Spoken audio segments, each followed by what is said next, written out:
What if I told you the US government isn't planning to pay back its $37 trillion debt?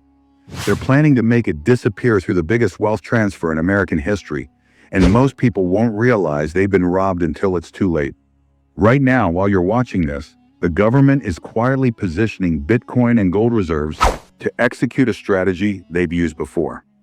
A strategy that will legally erase trillions in debt by destroying the purchasing power of every dollar you own. The mechanics are simple, but devastating. Government debt isn't like your debt. You have to work harder or sell assets to pay what you owe, but governments control the currency itself. They can redefine what a dollar is worth, revalue assets on their balance sheet, and make debt vanish without paying a cent. This isn't theory, it's historical fact. In 1933, Roosevelt forced Americans to surrender their gold at $20.67 per ounce, then immediately revalued it to $35. The government created $2.8 billion overnight just by changing their price, while citizens who turned in their gold watched it appreciate locked away, unable to buy it back. The real debt burden dropped from 40% of GDP to 25% within 5 years. But Americans lost 40% of their purchasing power through the inflation that followed. That's the playbook, and it's happening again right now. Look at where we are today. The US owes $37 trillion with a debt-to-GDP ratio of 132%, the highest in American history outside World War II. Annual interest payments alone hit $1.2 trillion, more than defense spending, more than Medicare. If rates stay elevated at 5%, those payments will reach $1.8 trillion by 2027. That's 6% of GDP just for interest, not even touching the principal. This is mathematically unsustainable, and everyone in power knows it. The Congressional Budget Office knows it, the Treasury knows it, the Federal Reserve knows it. There's no scenario where this debt gets repaid through traditional means. You can't tax your way out of 132% debt to GDP. You can't grow fast enough when debt grows faster than the economy, and you can't cut spending when interest alone consumes 6% of GDP. There's only one option left: strategic devaluation. But here's where it gets sophisticated. They can't just print money to pay the debt because everyone would see it coming. Inflation would spike, the dollar would crash, and confidence would collapse instantly. They need something that looks legitimate, something that looks like smart economic policy rather than outright theft. That's where Bitcoin and gold enter the picture. On January 23, 2025, President Trump signed an executive order establishing a strategic Bitcoin reserve, directing the Treasury to acquire and hold Bitcoin as a strategic asset. The public narrative talks about positioning America as a leader in digital assets and not falling behind China. But that's window dressing. The real reason is asset revaluation. The government currently holds about 210,000 Bitcoin seized from criminal enterprises, worth roughly $21 billion at current prices. Senator Cynthia Lummis introduced legislation targeting 1 million Bitcoin over 5 years. They're not buying at market prices because that would spike costs. Instead, they're quietly accumulating through seizures, accepting it as payment for fines from crypto companies, and potentially mining it using government energy infrastructure. The goal isn't acquiring Bitcoin at $100,000 per coin.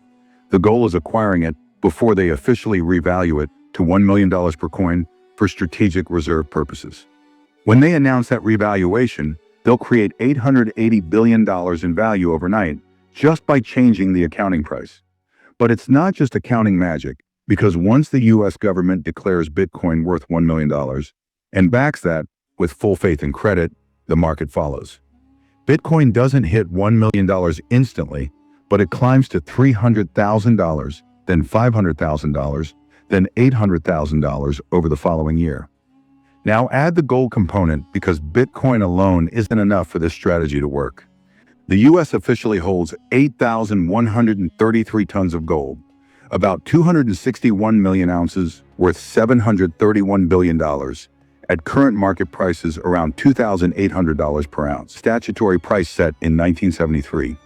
On paper, US gold reserves are worth only $11 billion, not $731 billion. This massive undervaluation gives them room to revalue upward. When they announce gold is now valued at $20,000 per ounce for strategic reserve purposes, They create $5.2 trillion in balance sheet value out of thin air. Combined with Bitcoin at $1 million per coin, that's $6.2 trillion in newly created asset value that can offset debt on the balance sheet, making the debt to GDP ratio look manageable and the government look solvent. But here's what nobody's explaining clearly enough.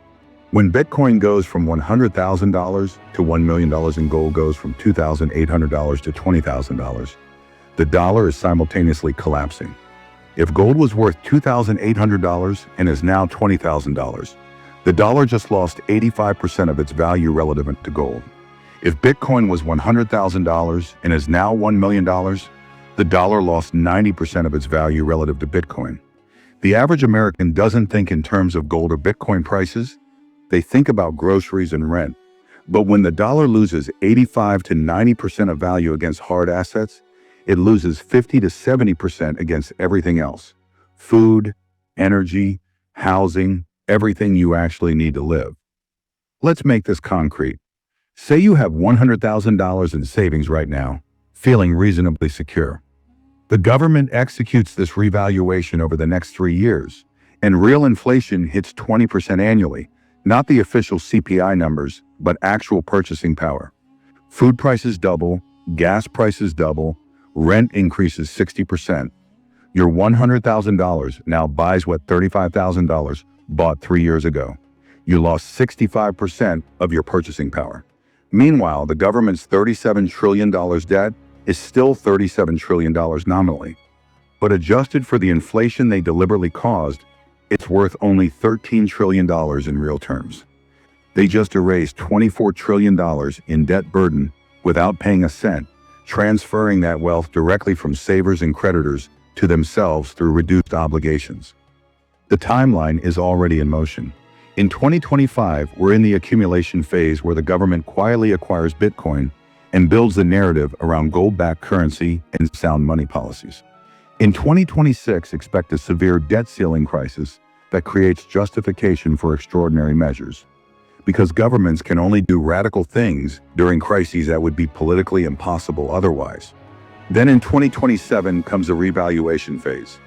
They'll announce the strategic Bitcoin reserve is operational with 1 million Bitcoin valued at $1 million each for balance sheet purposes.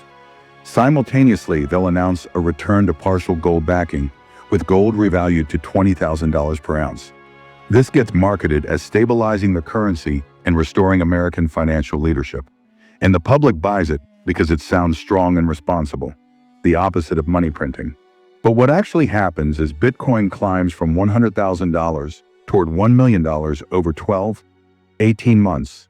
Gold moves from $2,800 toward $20,000 in the same period, and the dollar loses 70% of its purchasing power. Inflation doesn't hit 10% annually, it hits 30%, maybe 50% in the first year. Food prices triple, energy prices quadruple, housing prices double nominally, but become unaffordable. The economy enters stagflation with high inflation and low growth. Unemployment rises to 8 to 10%. The middle class gets destroyed, but the debt gets erased. Mission accomplished for the government, disaster for everyone holding dollars. Here's who wins and who loses in this scenario. Winners include the government itself, erasing $25 trillion in real debt burden without defaulting. Politicians avoid the pain of spending cuts or tax increases. Early Bitcoin and gold holders who bought low see massive gains if they hold through volatility. Foreign governments with gold reserves like China, Russia, and India see their reserves revalued too. The wealthy with assets in real estate, stocks, and businesses see those inflate nominally and preserve wealth. But the losers tell a darker story. The middle class with savings in dollars watches purchasing power evaporate. Retirees on fixed incomes get destroyed. Bondholders get repaid in devalued dollars, losing 70% in real terms. Pension funds holding massive government bonds collapse. Workers' wages don't keep pace with inflation, falling 40 to 50% in real terms. Renters get priced out as landlords raise rents faster than wages increase. Small businesses can't raise prices fast enough to cover costs and fail in waves. This isn't speculation or doomsday fantasy, it's historical pattern. Weimar Germany in the 1920s couldn't pay war reparations, So they printed money, the mark collapsed, hyperinflation destroyed the middle class, but government debt disappeared. Argentina has done this multiple times across the 1980s, 1990s, and 2000s, devaluing the peso to erase debt while wiping out savings. Zimbabwe in the 2000s and Venezuela in the 2010s followed identical scripts. The pattern is universal across history. Government gets over-indebted, government devalues currency, savers and creditors lose everything, government survives. The US is following the same playbook with more sophisticated marketing. They're not calling it money printing, they're calling it strategic reserve revaluation. They're not calling it currency debasement. They're calling it restoring a gold-backed dollar. They're not calling it theft, they're calling it necessary policy for financial stability. So what do you actually do right now? Not later, right now? Because once revaluation happens, it's too late. First, get out of dollar-denominated assets immediately. Bonds are death, whether government or corporate. Any bond in dollars will lose 70% of real value. Cash is death too. Holding dollars in savings accounts or money markets is watching wealth evaporate. Keep only 3 months of expenses in cash, nothing more. Second, get into hard assets. Buy physical gold you can hold yourself, not ETFs or mining stocks. Actual coins and bars stored securely. Target 10 to 20% of net worth in gold. If you understand the technology, buy Bitcoin and hold it securely, targeting 5 to 15% of net worth depending on risk tolerance. Invest in productive real estate like farmland or rental properties in strong markets that generate income. Get exposure to commodities, energy, agriculture, industrial metals through focused funds or direct ownership. Third, handle debt strategically. This seems counterintuitive since you'd repay with cheaper dollars, but your income is also in dollars that don't keep pace with inflation. So debt becomes a trap unless you can print money like the government. Pay off high-interest debt immediately. Credit cards, personal loans, car loans.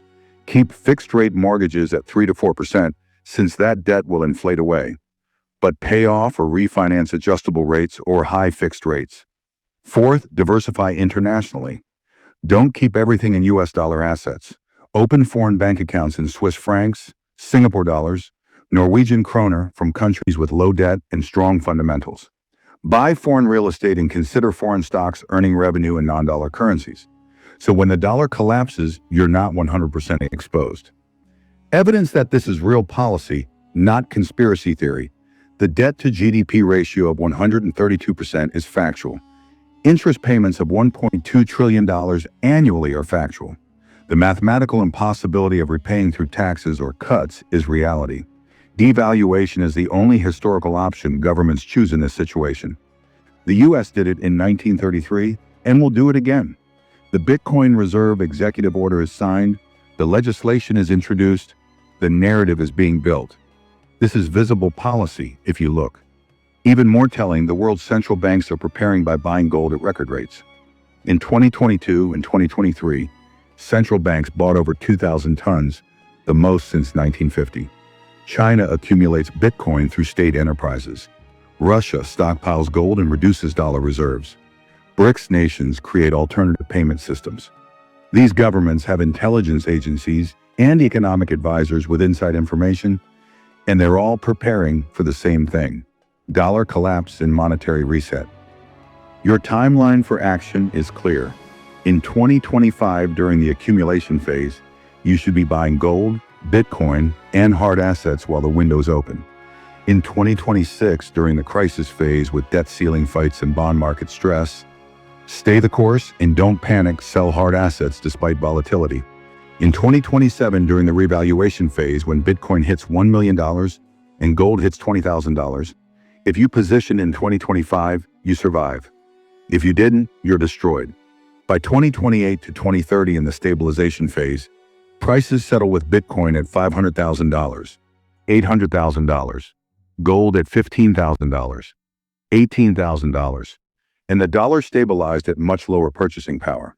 The reset is complete, and the only question is which side of the wealth transfer you ended up on. This reset is intentional policy, not accident or market failure. It's deliberate strategy to eliminate debt by destroying currency because the alternative is default, which would destroy government credibility permanently.